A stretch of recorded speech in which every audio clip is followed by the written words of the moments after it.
నీళ్లు నింపమనండి. ఇక మొన్న నల్గొండపై కేసీఆర్ ఏమంటాడు, అరే 250 400 పిల్లర్లు 250 పిల్లర్లు ఉంటాయి, దాంట్లో 1-2 గుంగిపోతే ఏమో అయినట్టు చేస్తారు. ఒక 500 కిలోమీటర్ల అండర్గ్రౌండ్ కెనాల్స్ ఉంటాయి, కాలువలు ఉంటాయి, ఒక లింక్స్ చాలా ఉంటాయి. ఇంకా ఇవన్నిటిని ఓడగొడతామా, చూస్తూ ఊకుంటామా? కాఫర్ డ్యాం కట్టి నీళ్ళు ఇవ్వాయంటే ఏమో అయిపోయింది, మేడిగడ్డ వేరట బొందలగడ్డ వేరట తాటిమట్టున్నది, అక్కడ ఏమున్నదని చెప్పి కేసీఆర్ మాట్లాడితే అసెంబ్లీ వేదికగా కేసీఆర్కి సమాధానం చెప్తూ సరే మీకు అవకాశం ఇస్తాం, ఏం చేస్తారో చెయ్యుర్రి అని చెప్పి మాట్లాడుతున్నాడు. మరోవైపు ఏం వీకెండ్కి పోయినామంటే ఇప్పటికే జనం నీ ప్యాంట్ కూడా బీకిర్రు, ఇక రేపు మేము వస్తే నువ్వు వస్తే కనుక అంగీ చొక్కా ఊడదీస్తామని చెప్పి రేవంత్ రెడ్డి చాలా ఘాటుగానే స్పందిస్తూ అసెంబ్లీ వేదికగా కేసీఆర్ ఉద్దేశిస్తూ మాట్లాడడం జరిగింది.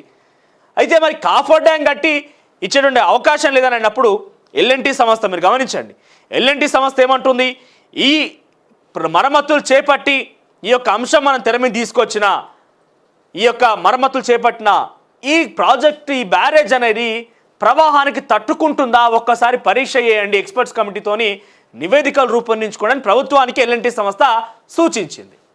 ఇక డ్యామ్ సేఫ్టీ అథారిటీ ఏమంటది, మేడిగడ్డ బ్యారేజ్ ఎట్లయితే జరిగిందో ఆ మేడిగడ్డ బ్యారేజ్ లెక్కనే అన్నారం సుందిల బ్యారేజ్ కూడా జరిగే అవకాశం లేకపోలేదు, ఎందుకంటే same construction same design same అంతా కాబట్టి ఆ అవకాశం లేకపోలేదని చాలా సుస్పష్టంగా డ్యామ్ సేఫ్టీ అథారిటీ చెప్తున్నది.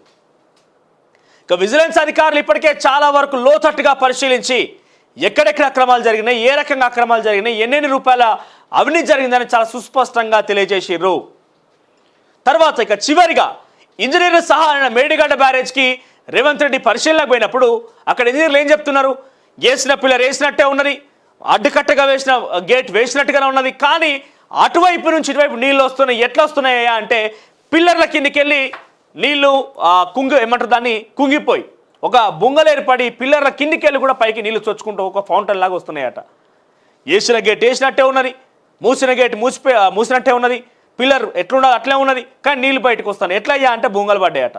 సీసీ బ్లాక్లు అంటే ఏదైతే డ్యామ్కి అడ్డుకట్టగా గేట్ వేసినప్పుడు గేట్ ఎత్తితే కనుక నీళ్లు ఇట్లా పోయడానికి అందుబాటులో ఉంటుందో, ఆ నీళ్లు పోసేటువంటి వెసులుబాటు ఉంటుందో, ఆ నీళ్లు పోసే దగ్గర అక్కడ కింద గోతి కాకుండా అంటే అక్కడ గుంత కాకుండా వాళ్ళు సీసీ బ్లాక్లు ఏర్పడ్డాయి, బేస్మెంట్ క్రియేట్ చేశారు. సో ఈ బేస్మెంట్ సీసీ బ్లాక్లు ఎప్పుడు 2019లో కొట్టుకపోయినాయట. నిన్న చెప్పిన చాలా స్పష్టంగా పాడుబడ్డ బాయికి ఏం తక్కువ పోకుండా మేడిగడ్డ బ్యారేజ్ నిర్మించారు. పాడుబడ్డ బాయిని తలపిస్తుంది మేడిగడ్డ బ్యారేజ్కి పోతే రాడ్లు తేలిపోయినాయి, అక్కడ పగుళ్ళు ఏర్పడ్డాయి, మొత్తం ఏమంటారు ఇటుక పిల్ల అయితే బేస్మెంట్ కోసం సీసీ బ్లాక్లు ఏర్పాటు చేసి కాంక్రీట్ ఉందో కాంక్రీట్ మొత్తం కూడా చిన్న చిన్న చిన్న చిన్న పిల్లలుగా Medigadda barrage, Sundilla barrage, Annaram barrage దగ్గర పరివాహక ప్రాంతంలో ఆ గోదావరి నదిలో మొత్తం కూడా ఇంత పిల్లలు కాంక్రీట్ పిల్లలు ఇవన్నీ కూడా బండరాయిలు ఉన్న పరిస్థితి. సో ఒక పాడుబడ్డ బాయిని తలపిస్తుంది మేడిగడ్డ బ్యారేజ్ అనేది పెద్ద ఎత్తున వాదన వినిపిస్తోంది. ఇక అసెంబ్లీ వేదికగా రారమ్మని చెప్పి ఎంతసేపు కేసీఆర్ పిలిచినా కూడా నేను రాను అని మొండి పట్టుకొని కేసీఆర్ ఇంటికే పరిమితమైండు. అయితే రేవంత్ రెడ్డి ఏమంటాడు, నల్గొండ సభకు పోయి కాంగ్రెస్ పార్టీ ప్రభుత్వాన్ని మీరు ఇష్టానుసారంగా మాట్లాడేటువంటి ఆ ధైర్యము ఆ సాహసం చేస్తారు, కానీ అసెంబ్లీకి వచ్చి ప్రజా సమస్యలు పరిష్కరించే దిశగా మీ సలహాలు సూచనలు చేస్తూ మీకు ప్రశ్నలు ఉంటే వాటికి సమాధానాలు చెప్తూ గత ప్రభుత్వంలో మీరు అవలంబించిన తీరు పట్ల మేము అడిగిన ప్రశ్నలకు మీరు సూటి సమాధానం చెప్పకుండా నల్గొండ మీద తప్పించుకుంటారా? ఓ ప్రధాన ప్రతిపక్ష నాయకుడు అసెంబ్లీకి రాకుండా ఇంట్లో ఉంటే నీకేం ప్రతిపక్ష నాయకు ఇచ్చినట్టు, లేకుంటే ఎల్ఓపీ అని ఎట్లా నిన్ను కన్సిడర్ చేయాలి, లీడర్ ఆఫ్ అపోజిషన్ ఎట్లా కన్సిడర్ చేయాలి నిన్ను? సో ఇప్పటికే మొదటి సెషన్లో హాజరు కాకుండా వచ్చి ఆదరాబాదగా ప్రమాణ స్వీకారం చేసిపోయిండు ఎమ్మెల్యేగా. రెండో సెషన్ ప్రారంభమైంది. రెండో సెషన్లో కూడా అట్లీస్ట్ కనీసం ఈ వారం 10 రోజులైనా కూడా వస్తారేమనుకుంటే ఒక్కరోజు కూడా వచ్చిన దాఖలాలు.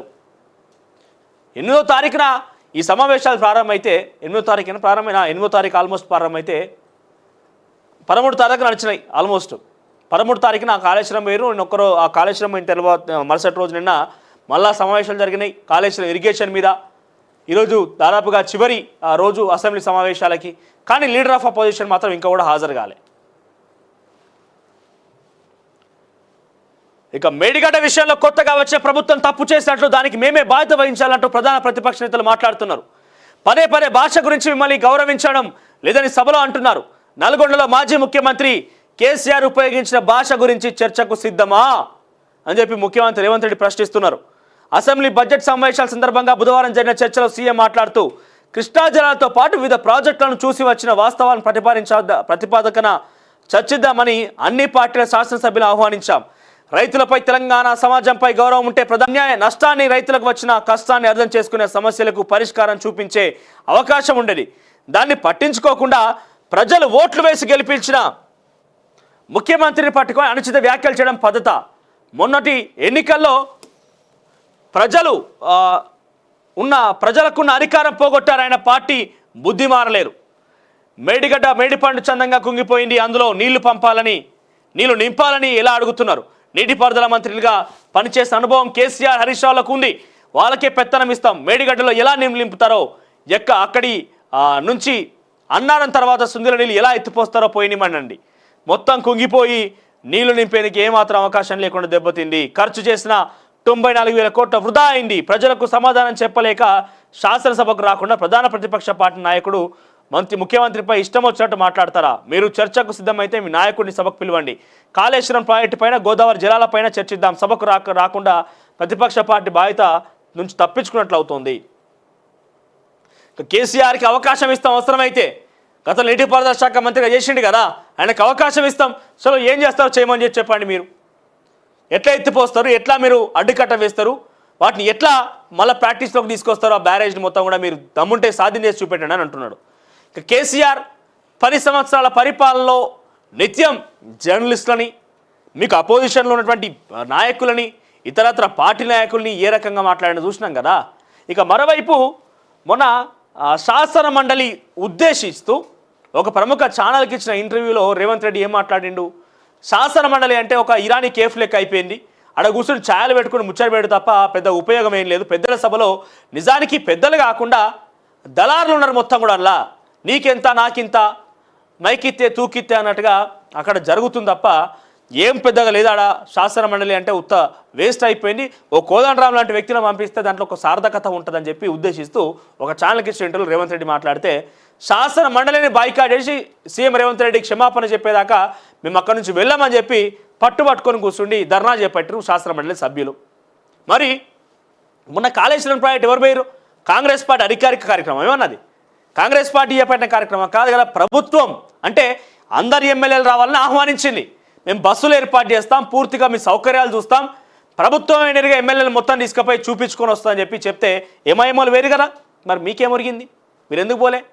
పైపెచ్చ కేసీఆర్ ఏం మాట్లాడతాడు? ప్రధాన ప్రతిపక్ష నేతగా మాజీ ముఖ్యమంత్రిగా పనిచేసిన కేసీఆర్ ఏం మాట్లాడతాడు అంటే, అసెంబ్లీ మొత్తాన్ని ఉద్దేశించి, అసెంబ్లీలో ఎమ్మెల్యేలు మొత్తం అధికారులు అందరూ పోయారు కదా, కాంగ్రెస్ పార్టీ కార్యక్రమం కాదు. సో ఏమన్నాడు? ఏం బీకానికి పోయినా అంటే ఎవరినన్నట్టు? కాంగ్రెస్ పార్టీ అన్నట్టు కాదు, యావత్ ప్రభుత్వాన్ని మొత్తాన్ని అన్నట్టు. అంటే ఒక ముఖ్యమంత్రిని, ఎమ్మెల్యేలని, అధికారులు అందరినీ పట్టుకొని ఏం బీకానికి పోయిన అడుగుతావా? మరి నీ మీద ఏం చేయాలి కేసీఆర్? ఎన్ని కేసులు పెట్టాలి? లేకపోతే మీరు ధర్నా చేసిరుగా మండలిలో, మరి ఇప్పుడు ఎన్ని ధర్నాలు చేయాలి కేసీఆర్ మీద? ఏం బీకానికి పోయిర్రు? అది వ్యక్తిగతంగా ఒక రేవంత్ రెడ్డి అన్నట్టు కాదు, యావత్ ప్రభుత్వాన్ని అన్నట్టు. అయితే అక్కడ కాంగ్రెస్ పార్టీ వ్యక్తిగత కార్యక్రమం అయితేనేమో కాంగ్రెస్ పార్టీ ఉద్దేశించి మాట్లాడి, లేకపోతే రేవంత్ రెడ్డి ఉద్దేశించి మాట్లాడినా మనం తప్పుగా తీసుకోవాల్సిన అవసరం లేదు. కానీ కాంగ్రెస్ పార్టీ ప్రభుత్వంలో ఎమ్మెల్యేలని, ఎంఐఎం పార్టీ ఎమ్మెల్యేలు పోయిర్రు, అధికారులు పోయిర్రు, శాసన సభకు సంబంధించినటువంటి ముఖ్య నాయకులు కావాలి, లేకపోతే ముఖ్య అధికారులు పోయిర్రు, ఇంజనీర్లు పోయిర్రు, పోలీస్ అధికారులు పోయిర్రు, చాలామంది పోయిరు కదా. ఏం బీకానికి పోయిర్రు అంటే దాని ఉద్దేశం ఏంది? అంటే యావత్ ప్రభుత్వాన్ని మొత్తం నిందిస్తావా నువ్వు నీ యొక్క స్వార్థం కోసం? దీనికి సమాధానం చెప్పాలి. అంటే ఏ రకంగా అంటే గతంలో రేవంత్ రెడ్డి మాట్లాడిన ఒక మాటకు సంబంధించి కేసులు పెడతాం, శాసన మండలిలో క్షమాపణ చెప్పాలి, కేసీఆర్ రేవంత్ రెడ్డి అట్లా, రేవంత్ రెడ్డి ఇట్లా అని ఇంత పెద్ద నాన్న డ్రామా చేసిర్రే. మరి ఈరోజు ప్రభుత్వాన్ని మొత్తాన్ని నిందిస్తూ ఎమ్మెల్సీలను, శాసనసభ, శాసన మండలిని తప్పుదో పట్టించి ఈ ఏమంటారు అత్యాధునికమైనటువంటి చట్టాల రూపకల్పన చేసేటువంటి 2 సభలను ఉద్దేశిస్తూ ఏం బీకానికి పోయి మాట్లాడినామనంటే ప్రజాస్వామ్యం మీద ఏం గౌరవం ఉన్నట్టు, లేకపోతే అక్కడ పాలన మీద ఏం గౌరవం ఉన్నట్టు? ఏం బీకానికి పోయినా యావత్ అందరిని అనేసినావు నువ్వు, ప్రభుత్వం మొత్తాన్ని అనేసినావు, రేవంత్ రెడ్డినో కాంగ్రెస్ పార్టీనో కాదు.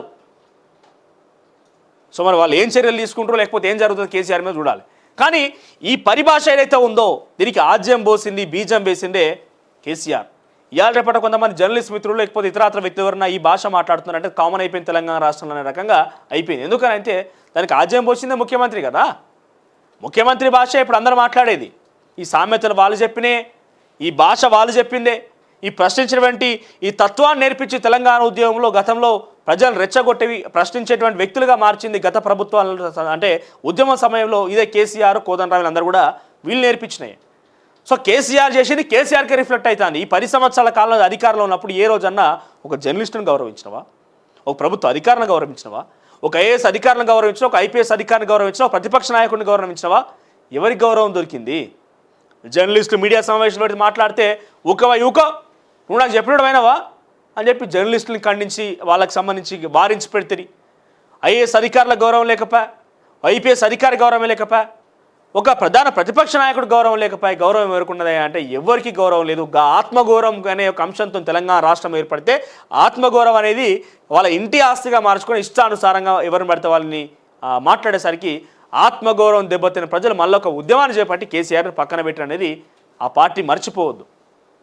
సో ఏదేమైనా అంతా కూడా ఈ పరజాలం అనే సిద్ధాంతాన్ని కాంగ్రెస్ పార్టీని మారుస్తుందేమనుకుంటే కాంగ్రెస్ పార్టీ తూకిత్తే అంటే మేకిత్తా అన్నట్టుగా కేసీఆర్ ఏం మాట్లాడితే కేసీఆర్కి రెండింతలు 10 రెట్లు ఎక్కువనే మాట్లాడుతున్నది. ఇంకా సో పరజాలం ఉపయోగించే విధానాన్ని ఇవాళ రేపటి న్యూస్ ఛానల్ కూడా పిల్లలను పక్క పెట్టి చూసే పరిస్థితి కనిపిస్తలేదట. ఎందుకనంటే ఈ బూతులకి మాటలకి ఏం బీకరీకి పోయినావు, తాకిమట్టున్నదా, బొందలగడ్డ ఉన్నదా అంటే పిల్లగాలు కూడా గదే భాష నేర్చుకునే పరిస్థితి వచ్చింది. కేసీఆర్ ప్రసంగం మనం గంట ప్రసంగం ఇస్తే ఆ ప్రసంగంలో మన పిల్లగాళ్ళని పక్క పెట్టుకొని చూడలేము ప్రసంగం. అంటే బూతులు అంటే ఎక్స్ట్రీమ్ బూతులు ఏమి ఉండకపోవచ్చు మరి, కానీ డెఫినెట్గా ఆ భాష ఏం బీకనికి పోయిర్రు, బొందలగడ్డకి పోయిర్రా, బేకార్ కానీ బీమార్ వచ్చి నాద్రబాయి ఈయన మాట్లాడు. ఈ బేకార్ బీమార్ వచ్చి నాద్రబాయి మైక్ సెట్ కాడ ఎక్కడ నల్గొండల ఆ మైక్ సెట్ డిస్టర్బ్ అవుతా అంటే రోగం వచ్చిందా బీమార్ వచ్చిందరా నీకు ఉంచు అట్లుంచు అంటే ఈ భాష, ఈ అగ్రెసివ్నెస్. సో ఏదేమైనా కూడా తూకిత్తే మేకిత్తే అన్నట్టుగా కాంగ్రెస్ పార్టీ పోకడ కూడా పోకడ పోకుండా జర ప్రజలను దృష్టిలో పెట్టుకొని మేడిగడ్డనే ఒకే ఆన్సర్తో మేడిగడ్డ అనకుండా ప్రజలను కూడా దృష్టిలో పెట్టుకొని ఏదైతే కాంగ్రెస్ రావాలి, మార్పు కావాలని చెప్పి నినాదంతో ముందుకు వచ్చిర్రో నా మార్పును చూపెట్టుర్రి. కాళేశ్వరంపై పునరుద్ధరణ చర్యలు చేపట్టాలని చెప్పి కేసీఆర్, హరీష్ రావు అందరూ సూచిస్తున్నారు కదా. పునరుద్ధరణ చర్యలు చేపడతాం, ఫస్ట్ ముందు నివేదిక తీసుకురావాలి కదా, ఎవరెక్కడెక్కడ ఎన్ని డబ్బులు తీసుకున్నాడు, ఏం కథ ఏంది ముచ్చిన మొత్తం బయట పెట్టాలి కదా. డ్యామ్ సేఫ్టీ అథారిటీ వచ్చి ఫస్ట్ అక్కడ పూర్తి నివేదిక అందించిన తర్వాతనే మేము పునరుద్ధరణ కార్యక్రమం చేపడతామని మంత్రి ఉత్తమ్ కుమార్ రెడ్డి చెప్తున్నాడు. ఇక రేవంత్ రెడ్డి ఏమంటున్నాడు, 10 ఏళ్ల పాటు నేనే ఉంటా, దమ్ముంటే కాసుకో కేసీఆర్. రేవంత్ అంటే మామూలు విషయం కాదు. ఇంకో పత్రికలో ఉన్న హెడ్లైన్గా ఏమన్నది, కంచెరగాడిదని కాదు, రేసు గుర్రాన్ని దమ్ముంటే కాసుకో అని చెప్పి రేవంత్ రెడ్డి సవాల్ చేస్తున్నాడు. 10 ఏళ్ల వరకు నేనే సీఎం ఉంటా, ఇందిరమ్మ రాజ్యం కొనసాగుతూనే ఉంటుందని చెప్పి రేవంత్ రెడ్డి కేసీఆర్కి చురకలు అంటిస్తున్నాడు. ఇక చేత కాకపోతే దిగిపోండి, ముఖ్యమంత్రిగా